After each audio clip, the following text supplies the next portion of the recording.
Good afternoon. Is everybody doing okay? Everybody get lunch? Yes? And we see you have a lunch line forming, so if you didn't get lunch, feel free to get on the line. And once you pick up your lunch, feel free to sit down and enjoy your lunch during this good panel session we have. Okay, so I'm Pal Roach. I'm on the board of directors of Blackout Matters, and I want to welcome you to this session. Our session is Breaking Health Barriers, Information that Empowers. We have a moderator and three great panelists lined up. I'm going to introduce them. First up is our moderator. Our moderator is Hope Ventricelli. If you can stand up and wave. She's the senior manager of the community events and programs with the Center for Information and Study on Clinical Research Participation, CIS CRP. Does that have a short name?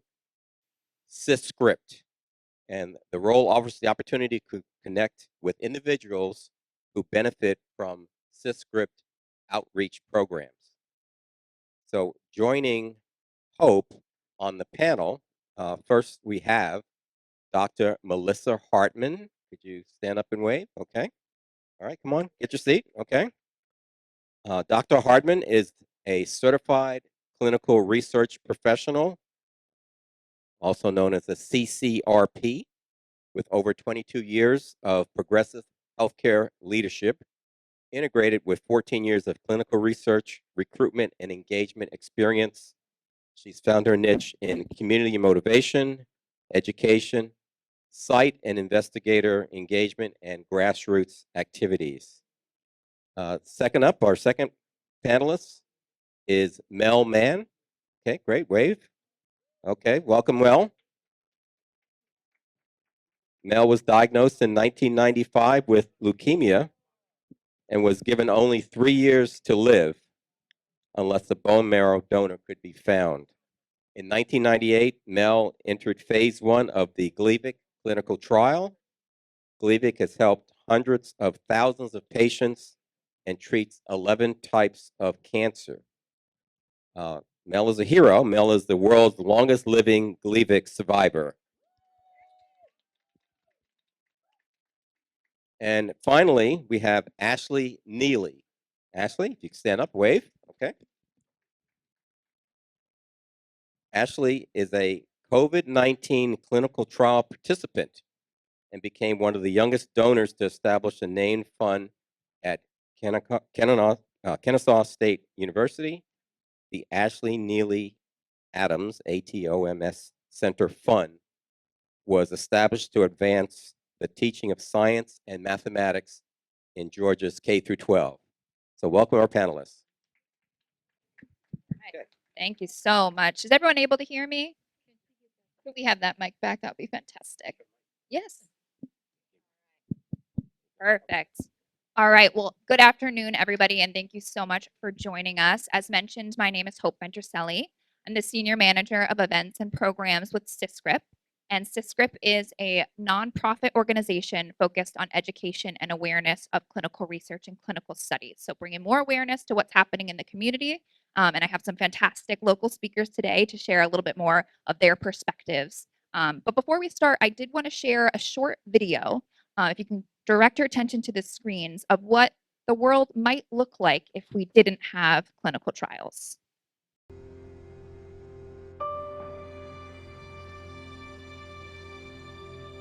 Are you open? Yes, we are. Welcome to the MT Pharmacy.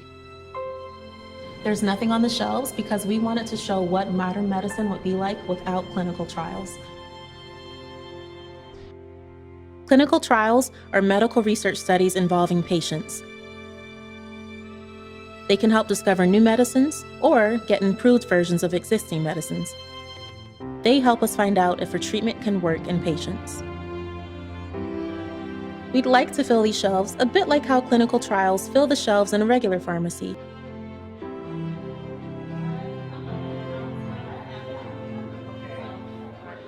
I picked cancer for my box because my mother was a victim of cancer.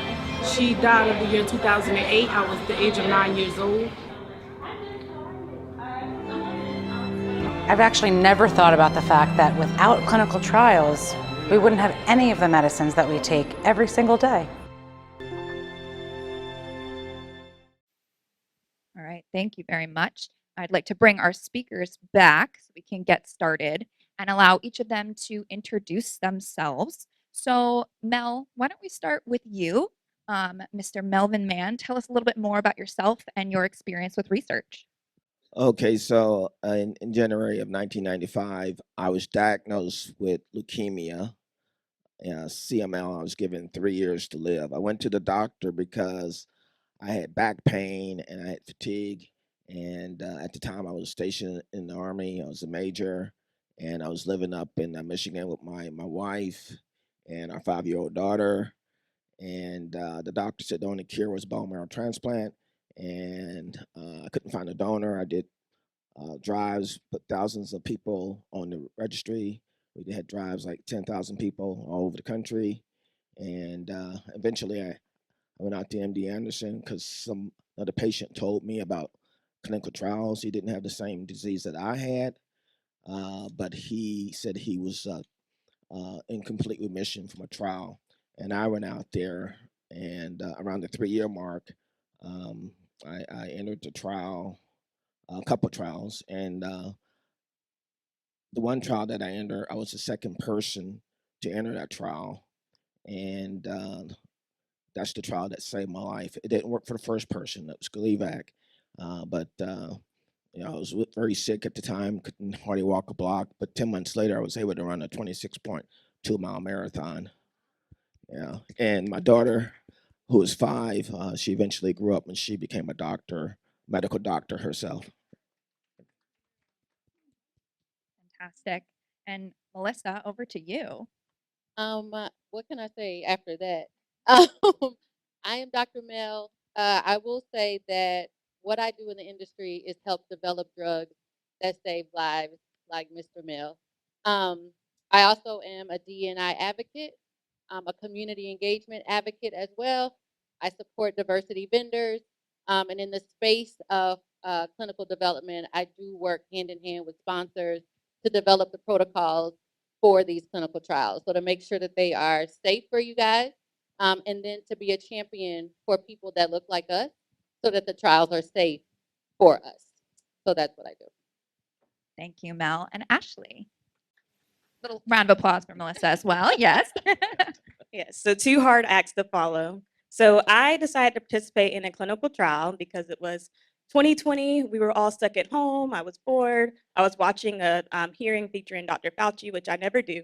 And I heard him mention that a vaccine couldn't be completed without Black people participating in it. So I immediately wanted to sign up for this clinical trial, went to NIHclinicaltrials.gov, signed up, but wasn't selected for that particular one.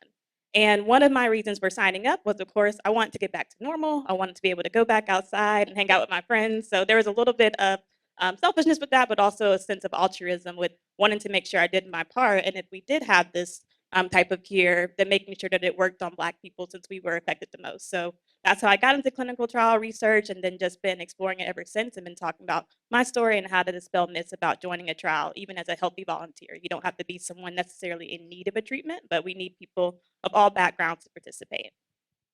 Thank you so much. Round of applause for our speakers today. Melissa, I'm going to start with you because there's been a lot of discussion today alone just about what clinical research is, all the different trials that are being done. What do you think is an important factor for forming trust within the community to be able to participate in a trial? That's a good question, and it's asked all the time. And I will say that I am one that I work in the industry, I work on the sponsor side, I'm the one making the drugs, the ones that sometimes Black people talk about and say, oh, they're using us, they're using us. But I do stand in those boardrooms and I do say, we have the right to say that the industry is doing this to us because what we need to do is we have to have the burden of proof, right? So the industry has to make you guys trust us. It's not the Black people's job to just trust the industry, right? So if bad things have happened, which we know they have, and that's in anything. If something bad, if somebody steals from you, if somebody treats you bad, it's not your job to just trust them. It's their burden to make you trust them, right? So in order for this to happen, we have to go into the community. We have to continue to show faces like this so that you guys understand that there are people that look like us that are making the drugs. There are people that look like us that are sick and are benefiting from the drugs. There are people that look like us that are making the rules and the policies and going behind and making sure that everything is safe. It's not just a one-man show anymore. We're actually here. So making sure that that information is being sent out, and then trusting the people that look like us that are talking to you.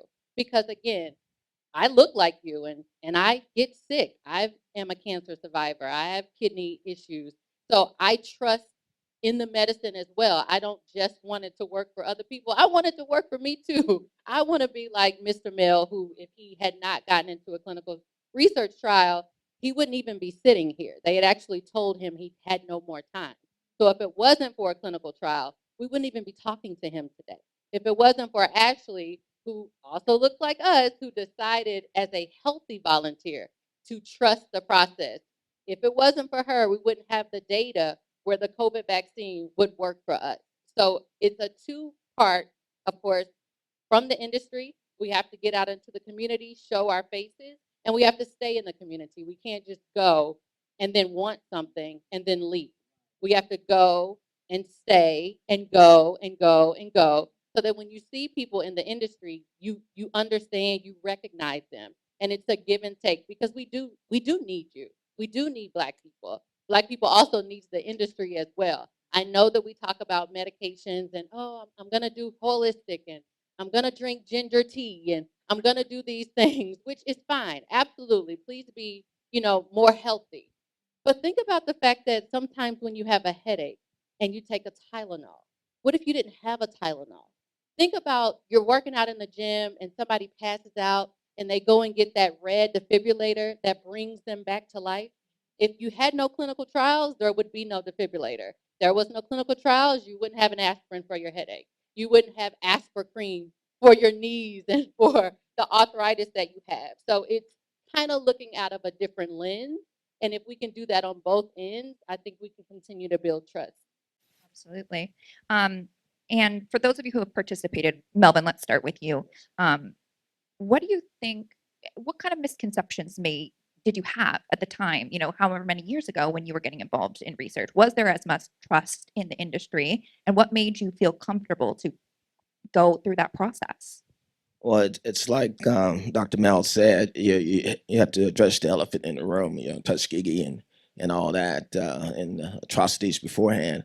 But as far as trust, it's your relationship with your doctor, because we have all these things, but when you go to the doctor's office sometimes sets the stage for how you feel about the whole process. Even the staff, how they treat you, and how the communication that you have with your doctor.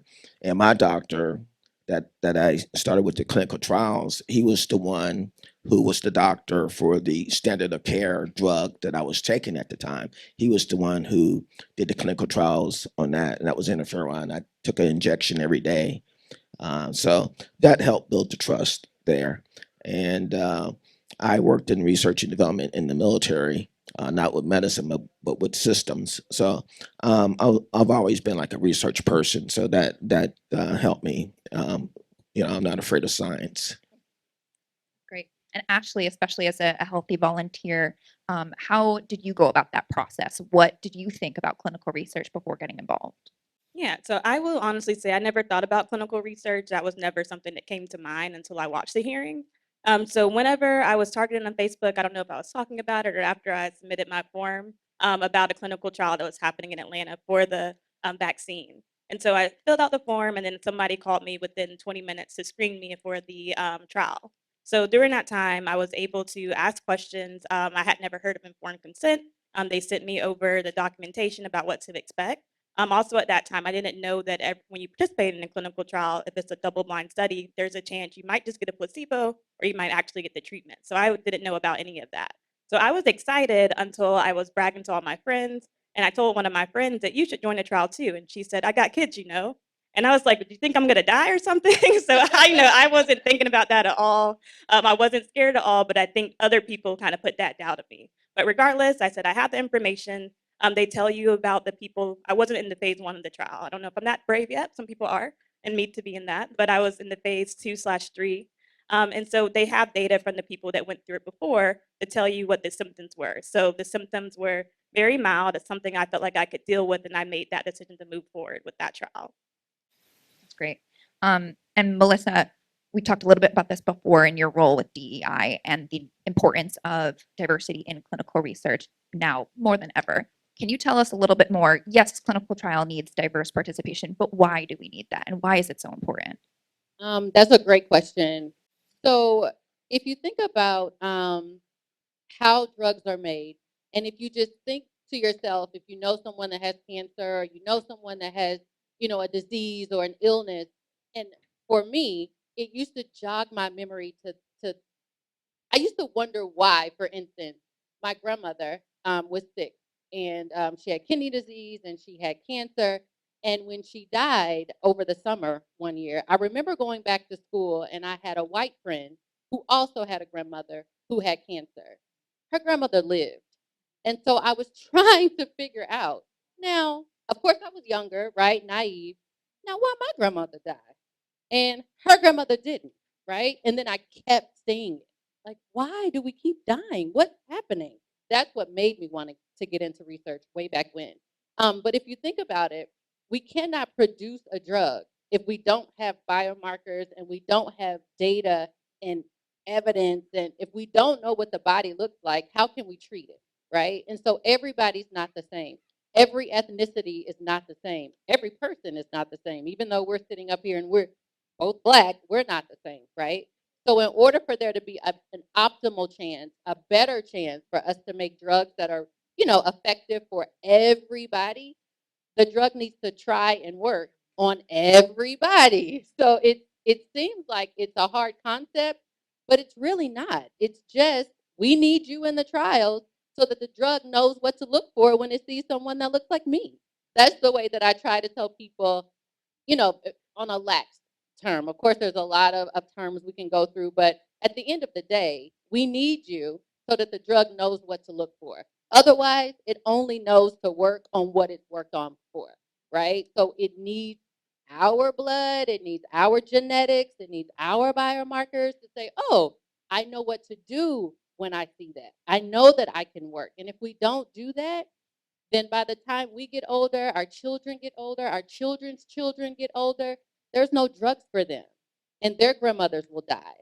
And everybody else will die. And we won't. And if you think about it, here in a couple of years, there's not going to be Black minority. It's not going to be minority Hispanic. In fact, we're going to supersede the Caucasian, right?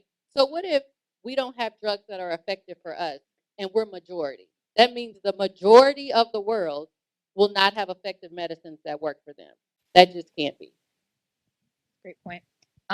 Melvin, as a participant yourself, however many years ago that was, have you looked into getting involved in other trials since? Yes, I've been in a few trials, and I was in a few trials before the trial that I was on, um, because I take a pill every day, and there are trials for people to come off of that medicine, so they can be treatment free. There's no sign of CML in my body. I still take the pill, so yeah, I do consider other trials, but right now I'm not rocking the boat.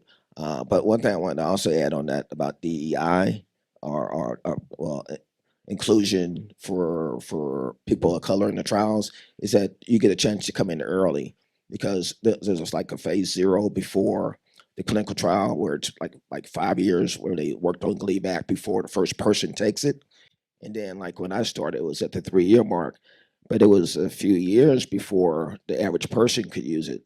When I started, it was only like 100 people in the trial. If I would have had to wait for another 3 years for it to be approved, and it was accelerated approval, normally it takes like 10 years, I would not be here. So, one advantage of a clinical trial that we don't often have is that early intervention, prevention, get in there early because one cancer cell becomes two, two becomes four, four becomes eight, and so forth. So we need to have an early action plan on our diseases. And Ashley, why do you think it's important for young, healthy people to get involved and maybe in turn to advocate for other younger generations to also participate?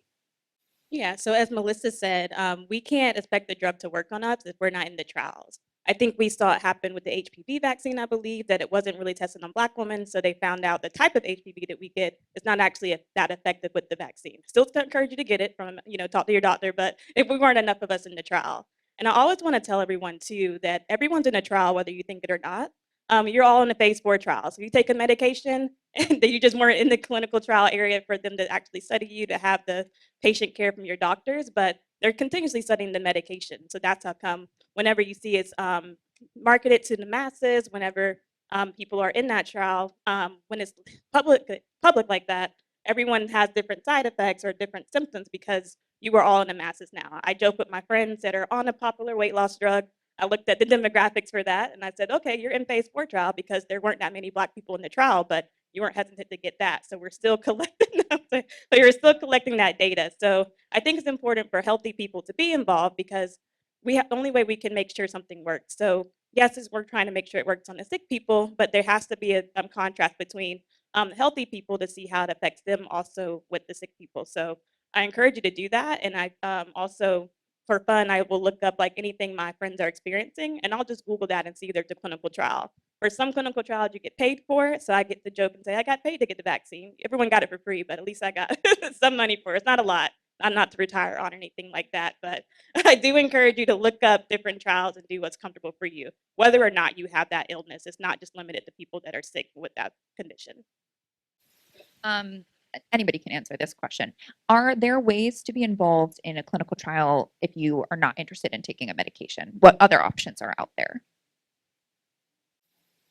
Yeah, so I will say there's clinical trials and also there's clinical research, which may not necessarily be a trial where you're testing out a medication, but as Mel kind of mentioned, getting those biomarkers. So I participated in one actually, I think at Grady, where they were testing people they were doing different biomarkers for people that are HIV positive and then people that weren't like me. So they would just take my blood, a lot of blood, just ask me different things about my social economic condition, all of that. But all of that research is still important because that'll be driven for how they um, approach care going forward. So everything doesn't necessarily a trial, but there's also clinical research, which is just as important too.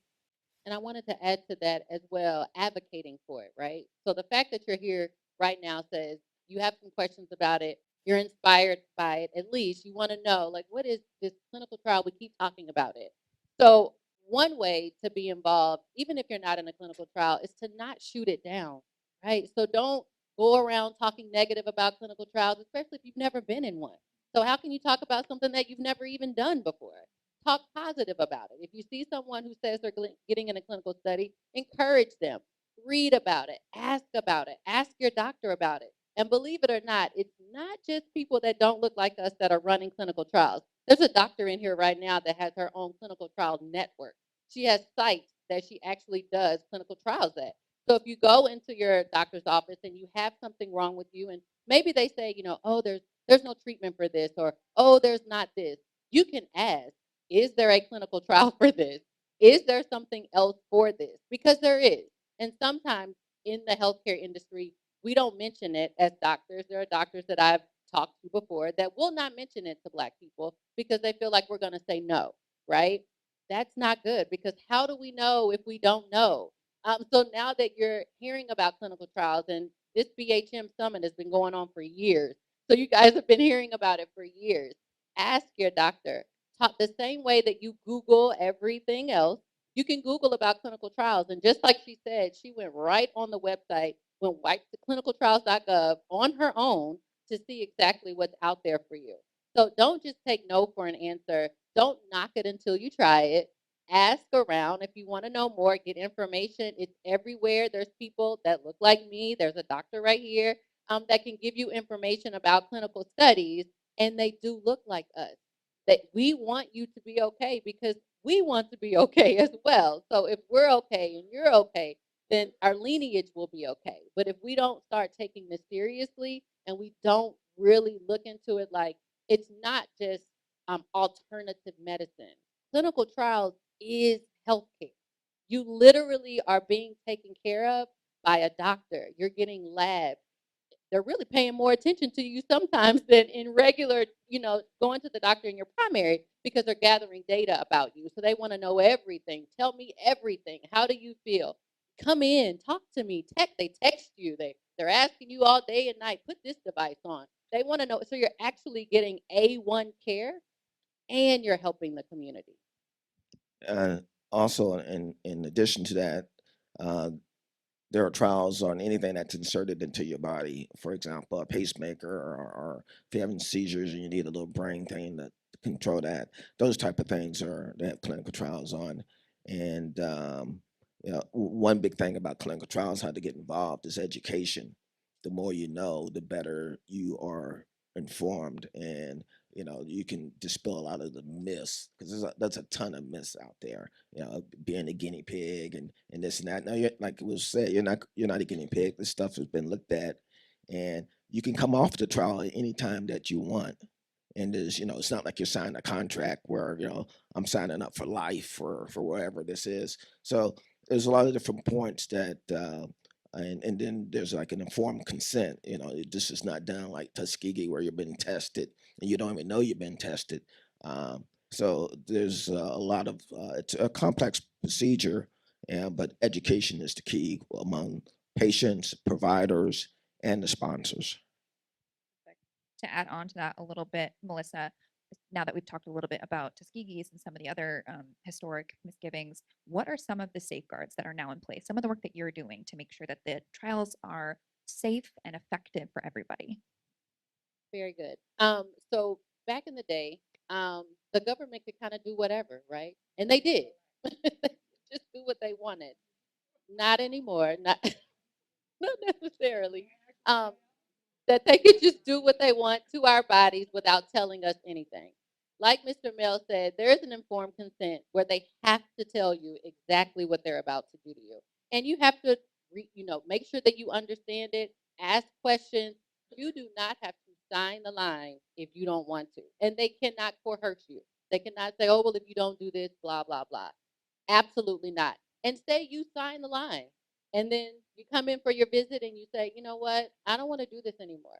Nobody can say, well, you have to actually. You sign the line. Actually can literally get up and walk out, and that's it. You don't have to do anything else. There are government regulations about what goes into clinical trials. What population do we use?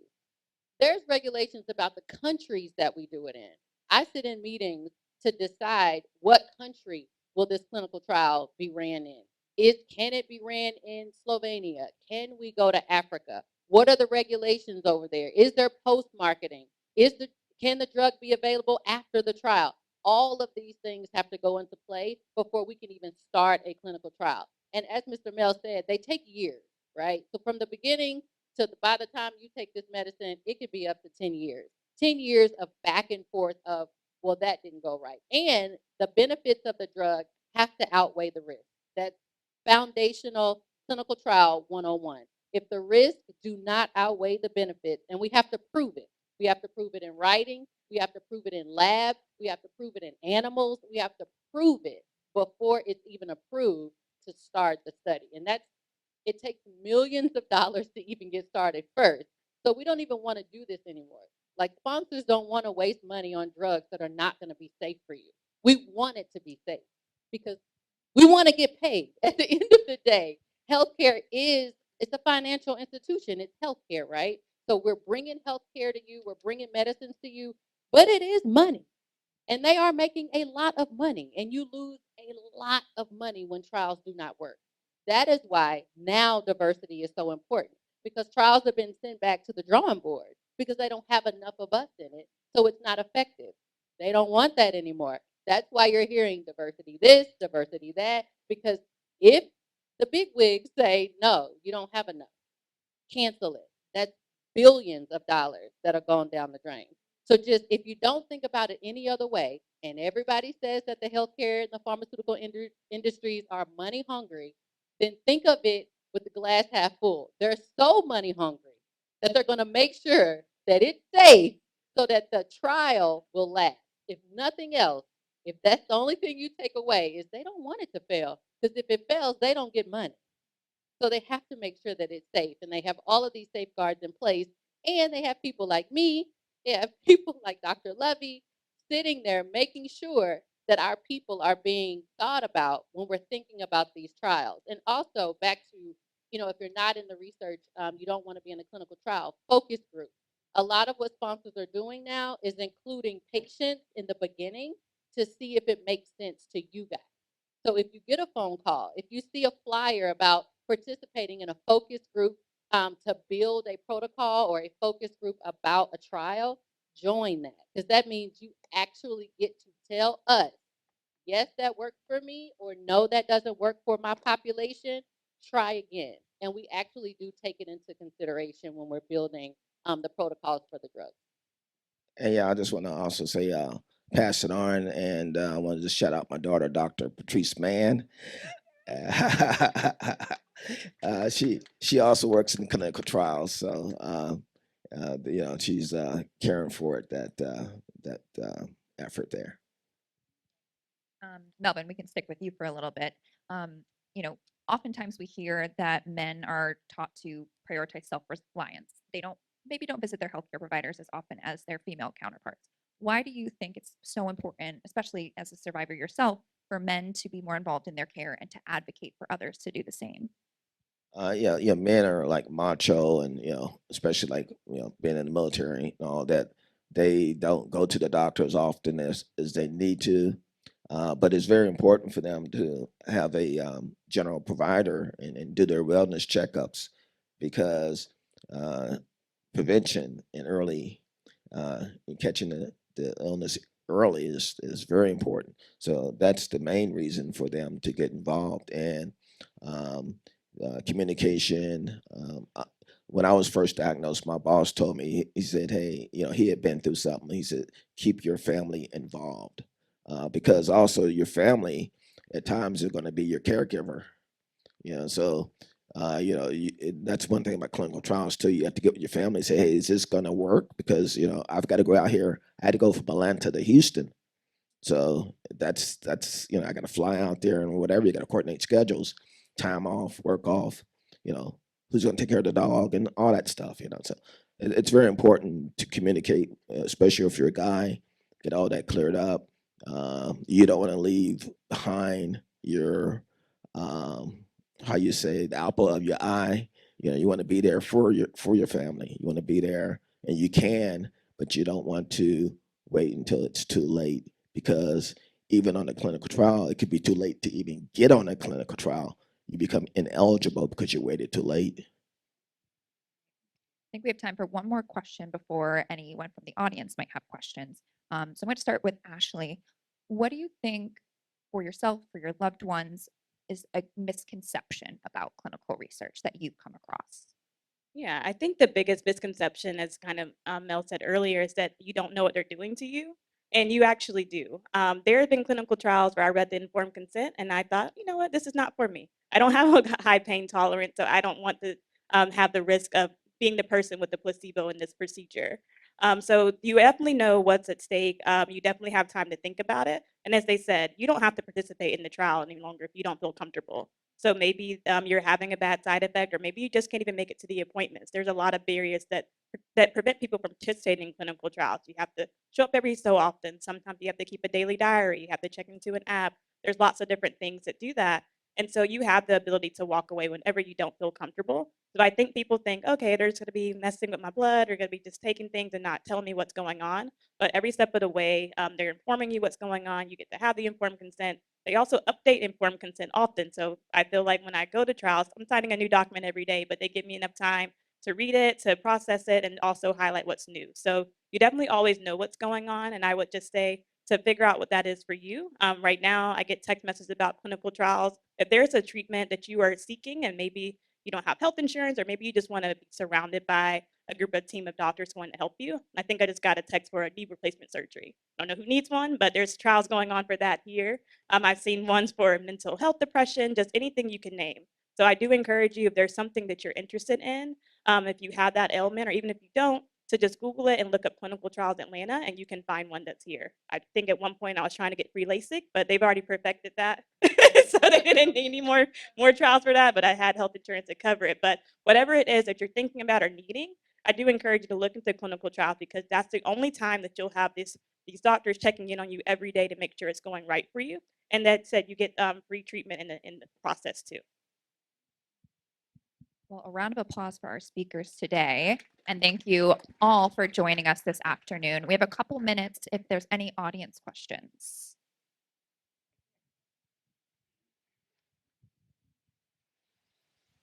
Hi, thank you all for that information.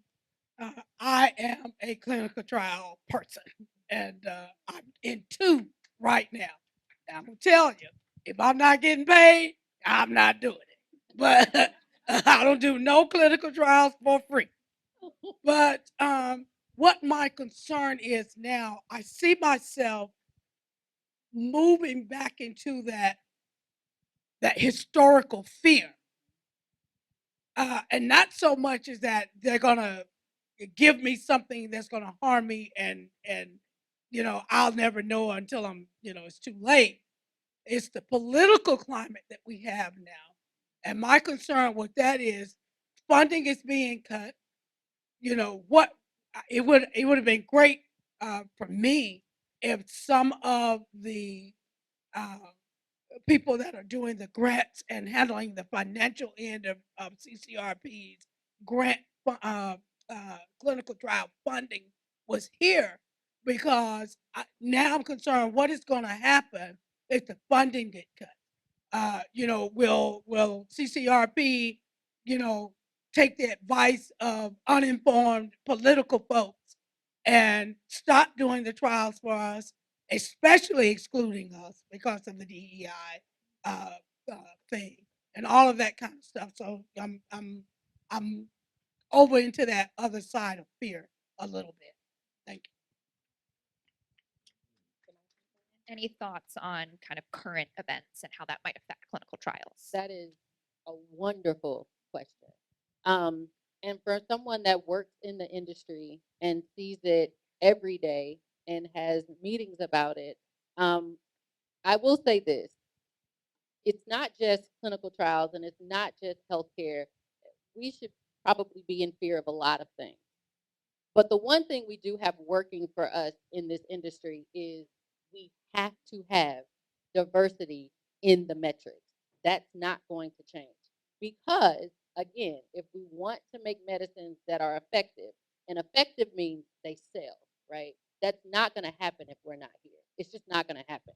Now, will the mandate be pulled, or are people going to not pay attention the way that they were prior to this climate? Maybe.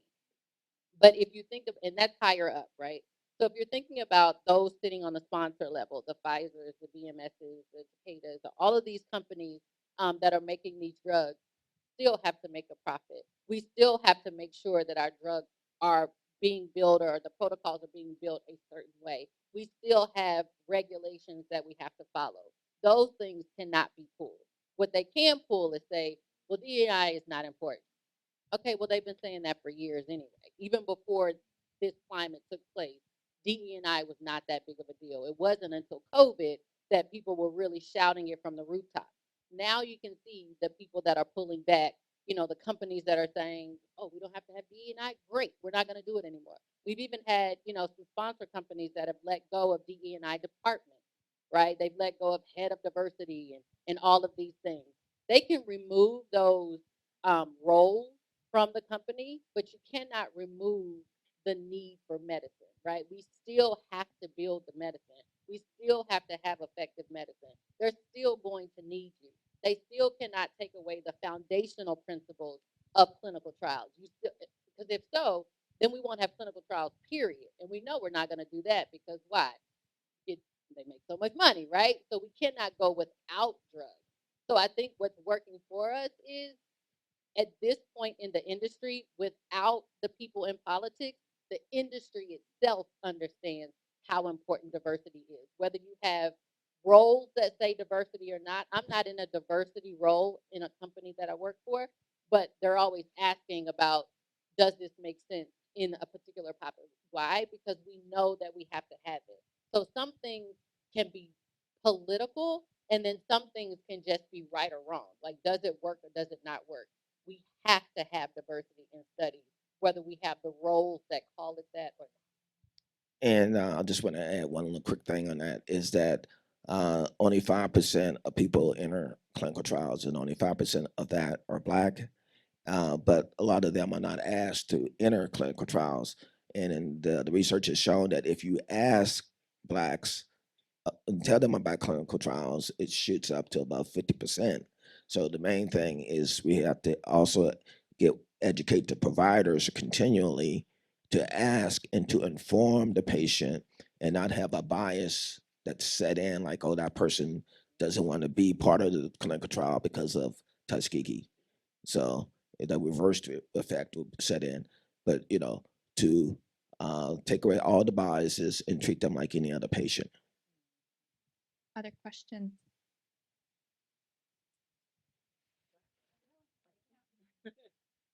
Hi, my name is Taisha. I'm a student at Georgia State. I'm a bio pre-med student. So, in the talks of our current political climate, I just kind of had a question. So, with the no, you don't. Okay. We're not gonna make it here. So, basically, my question is.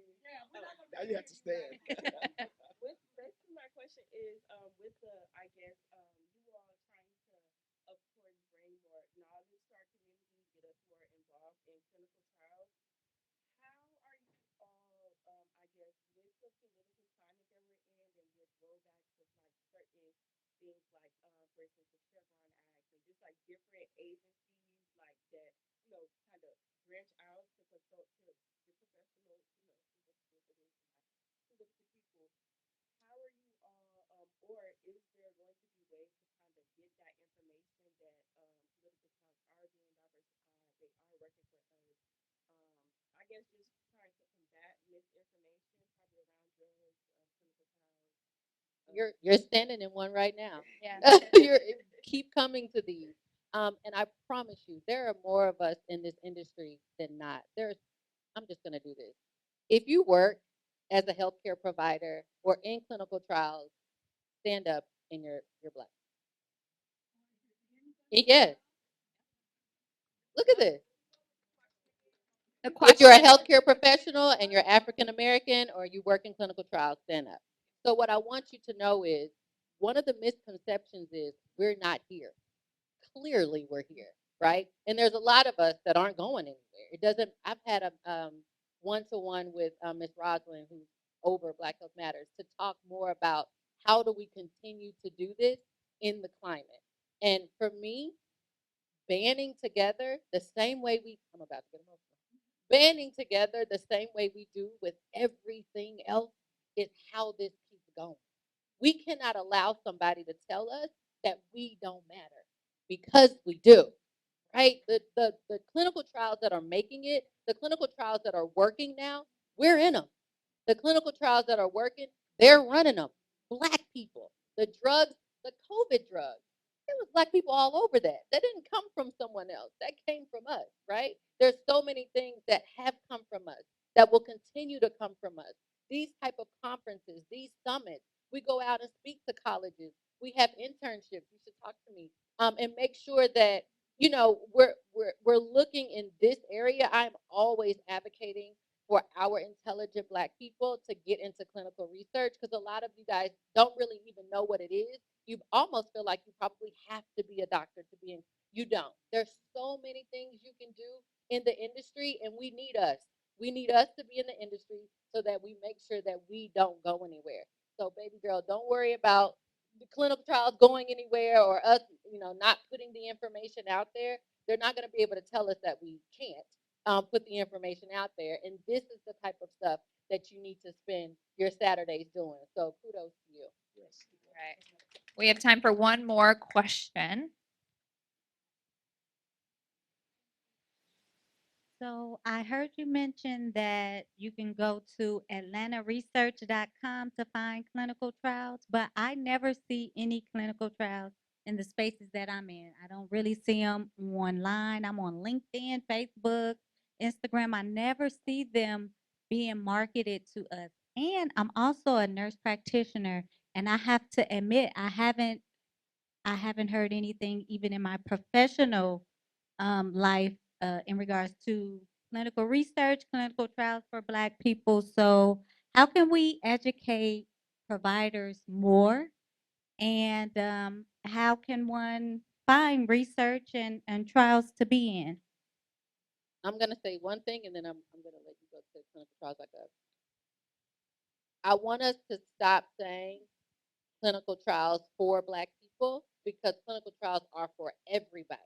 They're just trying for us not to be in it. So it's not clinical trials for Black people. It's just clinical trials. Whatever it is that you want to be in, whatever element, I don't care what it is, we need you there. There's not one indication, not one, where a Black person wouldn't be good to be in. I mean, there's just not. Everybody gets sick, right? We need everything. So make sure that in our minds, our paradigm changes where we don't feel like clinical trials is for a particular person or for a particular ethnicity. It's for everybody. And at one point, at some point in the future, I want it to be so regular that Black people and people of color are in clinical trials that we don't even have to say diversity in clinical trials. We can just say clinical trials, right? That's where we're trying to get to. So the website is clinicaltrials.gov, but also some local resources is Atlanta Center for Medical Research. They have just about anything you can think of. There's some clinical research centers that only focus on a certain medicine, but they focus on a lot of things. Also, I know for me, I think once I start Googling things, you get the Facebook and Instagram ads. So I see trials all the time when I'm scrolling, like every 2 posts. Emory, Grady, you can look up pretty much any medical institution and look up what trials they have running. So Emory has a lot. Grady has a lot. But Atlanta Center for Medical Research, and then there's some also in the suburbs as well, Mount Vernon. So there's a lot in Atlanta. So I would just look up Atlanta clinical trials, or if you want to be specific, put in the element that you're looking for, and you'll find a lot. And then you'll end up getting too much information about all these different trials and trying to weigh which one's most important to you. And then make sure at whatever institution where you practice that you're talking about it. Because if it's not being spoken where you're, practicing, where you're a nurse practitioner, that's not good. If it's a place that provides healthcare to everybody, there should be some kind of department. There should be somebody in the building that knows about clinical research. And if not, maybe that's something that you implement. You talk about like, hey, we need we need to talk about research. What are the other alternatives for my patients? Where can I find that information so that you put a bug in somebody's ear where you work? And if you have like a disease, for example, whatever disease you have, you probably go to the top organization, nonprofit for that organization. Like for example, I have leukemia, so I would go to the Leukemia and Lymphoma Society, and I would tell them, hey, I'm interested in clinical trials, and they have their own clinical trials section, and they will take your information, do the research for you to take back to your doctor so he doesn't have to do any work. And then you can take it from there because for you to, as a patient, to try to get involved with that, that might be overwhelming for you to do it. But if you have the more professional help, then it will make it a lot easier. And most of these big organizations have something like that that would help guide you through the process. I know we've spoken a lot about different ways to learn more. You can visit the SysScript booth. We have lots of resources to help you find a trial or just to learn a little bit more. So we're in the clinical trials corner. I'm going to go back one slide. We do have a gift card raffle. If you do not wish to scan the QR code, just raise your hand. My colleague Paige can come around with a little slip of paper. And if you do visit our booth, we have another gift card you can enter to win. So we just want to speak with you. We want you to learn more. And we want to say thank you for joining us today. We are just out of time. If you could be very short.